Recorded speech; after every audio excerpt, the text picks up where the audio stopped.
Hello everyone, আসসালামু আলাইকুম। Welcome to my page. আশা করি সবাই ভালো আছেন। তো চলে আসলাম আবার একটা নতুন ভিডিও নিয়ে।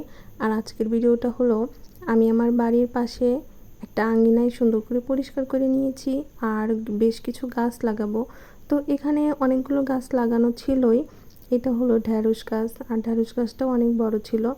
আর এখানে দেখতে পাচ্ছেন মরিচ গাছ, মরিচ গাছেও কিন্তু অনেক সুন্দর মরিচ ধরে। আর এখানে দেখতেই পাচ্ছেন কতগুলো মরিচ ধরে আছে। তো আমরা এখান থেকে মরিচ গাছ থেকে মরিচ তুলে খাই। তো নিজের গাছের জিনিস কিন্তু দেখতেও ভালো লাগে, আবার তুলতেও কিন্তু অনেক ভালো লাগে। আর এখানে দেখতে পাচ্ছেন একটা সুন্দর কুমড় গাছ লাগিয়েছি, যেহেতু এখানে কুমড় গাছ এখনও কুমড় দেয়নি।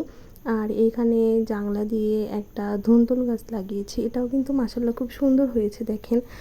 আর এখানে মাটি আগলা করে দিয়েছি। আজকে আমি লাল শাকের বীজ লাগাবো, সেজন্য এখানে মাটিগুলো আগলা করে প্রসেসিং করে নিয়েছি। এখানে দেখতে পাচ্ছেন লাল শাকের বীজ আমি কিনে নিয়ে এসেছিলাম 20 টাকা দিয়ে।